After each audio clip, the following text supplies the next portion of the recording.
ఓం గంగణపతే నమ. శ్రీమాత్రే నమ. ఐం సరస్వత్యే నమ. ఓం నమ శివాయ. శివాయ గురవే నమ. ఓం నమో భగవతే మేధా దక్షిణామూర్తే మహ్యం మేధాం ప్రజ్ఞం ప్రయచ్చస్వ. క్రీం క్రీం మహాకాళికాయ నమో నమ. ఐం సరస్వత్యే నమ. ద్రాం దత్తాత్రేయాయ నమ. యా దేవి సర్వభూతేషు మాతృరూపేణ సంస్థితా. నమస్తస్యై నమస్తస్యై నమస్తస్యై నమో నమః. జగన్మాత్రే నమో నమః. శ్రీమాత్రే నమః. యూట్యూబ్ ప్రేక్షకులందరికీ కూడా నమస్కారం అండి. నా పేరు పాలపర్తి గురునాథ శర్మ, జ్యోతిష్యం వాస్తు సిద్ధాంతిని. మీకంతా కూడా గోచారిత్య గ్రహాల యొక్క దృష్టి ప్రభావం అంతా కూడా ఏ రకంగా మన వాళ్ళకంతా కూడా మేషాది ద్వాదశ రాశుల వాళ్ళకంతా కూడా ప్రభావం అంతా కూడా చూపిస్తుందని తెలుసుకోవడం జరుగుతుంది. ప్రధానంగా చూసుకుంటే 2026 ఆంగ్ల సంవత్సర ఫలితాలంతా కూడా విశ్లేషణ చేయండి. అందరికి కూడా 2026లో ఎటువంటి ఫలితాలంతా కూడా మేషాది ద్వాదశ రాశుల వాళ్ళకి ఎటువంటి ఫలితాలంతా కూడా పొందుతారు. ప్రధానంగా రాజయోగానికి ఎటువంటి మాసంలో అంతా కూడా అదృష్టకాలంగా చెప్పడం జరుగుతుంది. అందరు కూడా మా యొక్క విశ్లేషణ చేయడానికి అడగడం జరిగింది. అందరు కూడా మెసేజ్ చేయడం జరిగింది. తద్వారా అందరికి కూడా విశ్లేషణ చేద్దామని చెప్పేసి ఈ యొక్క పరిష్కారం అంతా కూడా చెప్పడం జరుగుతుంది. ప్రధానంగా చూసుకుంటే 2026లో ఆంగ్ల సంవత్సర ఫలితాలు మేషాది ద్వాదశ రాశుల వాళ్ళకి అదృష్టకాలంగా చెప్పడం జరుగుతుంది. ప్రధానంగా ఎవరైతే కనుక గ్రహాల యొక్క స్థితిగతి అంతా కూడా ఈ రకంగా ఉన్నాయి. ప్రధానంగా చూసుకుంటే ఈ యొక్క రవి భగవానుడు అంతా కూడా ధనుసు రాశిలో ప్రవేశం చేసి బుధ శుక్ర అంగారకుడితో కలయిక అనేది జరుగుతూ ఉంటుంది. ప్రధానంగా సూర్య భగవానుడు అంతా కూడా ఇక్కడ చూసుకుంటే బుధాదిత్య యోగంలో అంతా కూడా ధనుసు రాశిలో జనవరి 1వ తారీఖు నుంచి సంచారం జరుగుతుంది. డిసెంబర్ 15వ తారీఖు తర్వాత ఈ యొక్క మకర సంక్రాంతి సమయంలో అంతా కూడా డిసెంబర్ 15వ తారీఖు తర్వాత ఈ యొక్క మకర రాశిలో ప్రవేశం చేయడం, రవి భగవానుడు అంతా కూడా ఇటువంటి సంచారం అనేది జరుగుతూ ఉంటుంది. ప్రధానంగా చూసుకుంటే శుక్రుడి సంతానం అంతా కూడా మకర రాశిలో సంచారం జరుగుతుంది. శని భగవానుడు అంతా కూడా మీనరాశిలో సంచారం జరుగుతుంది. రాహు అంతా కూడా చూసుకుంటే ఇక్కడ కుంభరాశిలో మరి ఏప్రిల్ 14-15 తారీఖు తర్వాత వక్రించి ఉండడం, సింహరాశిలో అంతా కూడా కేతు అంతా కూడా సంచారం చేయడం, ఏప్రిల్ 14-15 తారీఖులో అంతా కూడా వక్రించి ఉండడం జరుగుతుంది. బృహస్పతి మార్పు అంతా కూడా డిసెంబర్ 5వ తారీఖు నుంచి ఈ యొక్క మిథున రాశిలో ప్రవేశం చేయడం, మరి అతిచారం నుంచి ఈ యొక్క కర్కాటక రాశి నుంచి అతిచారం నుంచి బయటపడి తిరోగమనంలో అంతా కూడా మిథున రాశిలో ప్రవేశం చేయడం జరుగుతుంది. మిథున రాశిలో మరి డిసెంబర్ 5వ తారీఖు నుంచి మరియు జూన్ 14వ తారీఖు దాకా మిథున రాశిలో సంచారం జరుగుతుంది. మళ్ళీ కర్కాటక రాశి ప్రవేశం చేసి సంవత్సర కాలం దాకా ఈ యొక్క కర్కాటక రాశిలో ఈ యొక్క బృహస్పతి మార్పు అనేది జరుగుతూ ఉంటుంది. ప్రధానంగా చూసుకుంటే గ్రహస్థితి ఈ రకంగా ఉంది. ప్రధానంగా ప్రతి ఒక్క రాశిలో అంతా కూడా సూర్య భగవానుడు ఈ యొక్క ప్రతినిత్యం కూడా రాశిని మారడం వల్ల ఈ యొక్క అదృష్టకాలంగా మేషాది ద్వాదశ రాశుల వాళ్ళకి ఎటువంటి ఫలితాలు పొందుతారని తెలుసుకోవడం జరుగుతుంది. ప్రధానంగా చూసుకుంటే వివిధ గ్రహాల యొక్క దృష్టి ప్రభావం అంతా కూడా వివిధ రాశుల మీద పడడం వల్ల అదృశ్యయోగము, స్వల్పంగా శ్రమతో కూడిన సంపాదన, స్వల్పంగా దుష్ప్రభావాలు అనేది జరుగుతూ ఉంటాయి. ప్రధానంగా ఎటువంటి పరిష్కారాలు ఆచరించడం వాళ్ళకి అదృష్టకాలం సిద్ధిస్తుంది అనేది విశ్లేషణ చేయడం జరుగుతుంది. 2026 ఆంగ్ల సంవత్సర ఫలితాలంతా కూడా జనవరి నుంచి డిసెంబర్ దాకా అంతా ఫలితాలు విశ్లేషణ చేయడం జరుగుతుంది. శ్రీమాత్రే నమ. కన్యారాశి జాతకులకి 2026 ఫలితాల్లో భాగంగా ఈ యొక్క జనవరి నుంచి డిసెంబర్ దాకా ఆంగ్ల సంవత్సర ఫలితాలంతా కూడా విశ్లేషణ చేసుకోవడం జరుగుతుంది. ప్రధానంగా ఈ యొక్క కన్యారాశి జాతకులంతా కూడా చూసుకుంటే ఇక్కడ శనీశ్వరుడు వీక్షణ అంతా కూడా కన్యారాశి మీద పడడం, సమసప్త వీక్షణ అనేది ఉన్నది.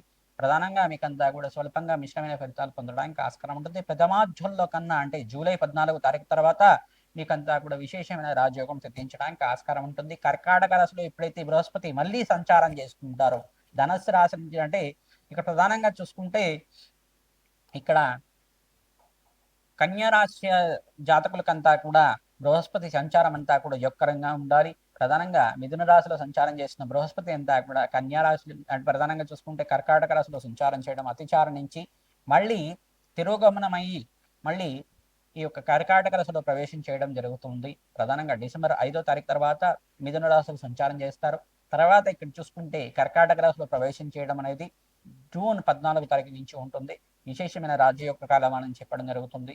ప్రధానంగా సంఘంలో గౌరవం పెరగడానికి, వ్యాపారంలో లాభాలు సిద్ధించడానికి జూన్ 14వ తారీఖు నుంచి అక్టోబర్ 18వ తారీఖు దాకా మంచి లాభాలు గణించడానికి ఆస్కారం ఉంటుంది.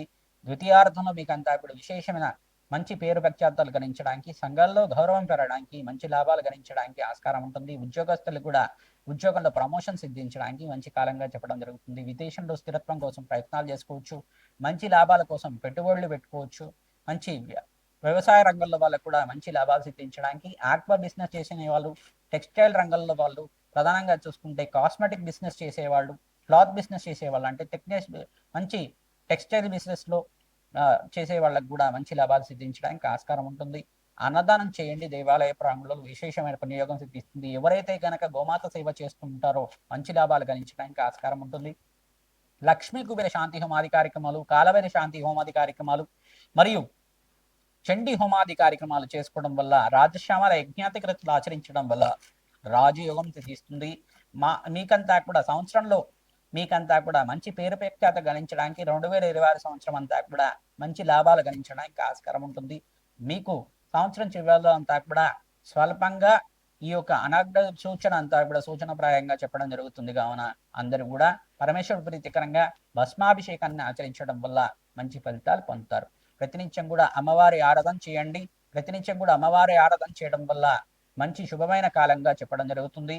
అన్నదానం చేయండి. వస్త్రదానం చేయడం వల్ల మంచి సంఘంలో గౌరవం పెరుగుతుంది, రాజయోగం సిద్ధిస్తుంది, కార్యసిద్ధి కలుగుతుంది. గోమాత సేవ విశేషంగా ఆచరించాలి.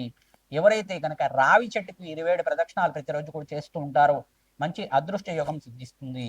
శ్రీమాత్రే నమః. మేషాది ద్వాదశ రాశుల వాళ్ళు 2026 ఫలితాల్లో భాగంగా ఎటువంటి ఫలితాలు పొందుతున్నారో అందరికీ కూడా పరిష్కారం చెప్పడం జరిగింది. ప్రధానంగా చూసుకుంటే మేషాది ద్వాదశ రాశుల వాళ్ళు ప్రధానంగా చూసుకుంటే మీకంతా కూడా 2026 ఆంగ్ల సంవత్సరాల ఫలితాల్లో భాగంగా రాజయోగం సిద్ధించాలి అంటే కనుక జన్మ జాతకమే ప్రధానమైన జాతకంగా ఉంటుంది. జాతకరీత్యా ఎటువంటి దోషాలు ఉన్నాయి, లగ్న చక్రవశాత్తు జాతకం అంతా కూడా జ్యోతిష పండితులతోటి మీరంతా కూడా విశ్లేషణ చేయించుకోండి. తద్వారా మా యొక్క ఫోన్ నెంబర్కి అంతా కూడా 7075758108 అనే నెంబర్ ఉంటుంది. మా నెంబర్కి అంతా కూడా మీరంతా కూడా అపాయింట్మెంట్ తీసుకొని మీరు పరిష్కారం అంతా కూడా విశ్లేషణ చేయించుకోవడం వల్ల అఖండమైన పుణ్య ఫలితాలు పొందుతారు. జన్మ జాతకంలో ఉండే సకల గ్రహదోష నివారణకి మీ పరిష్కారం చెప్పడం జరుగుతుంది. దత్తనాడి ప్రకారంగా, ప్రశ్నారుడు జాతకంగా, జన్మ జాతకం అంతా కూడా పరాశర సంహిత ప్రకారంగా మీకు అంతా కూడా విశ్లేషణ చేసుకొని మీకు అంతా కూడా పరిష్కారం చెప్పడం జరుగుతుంది.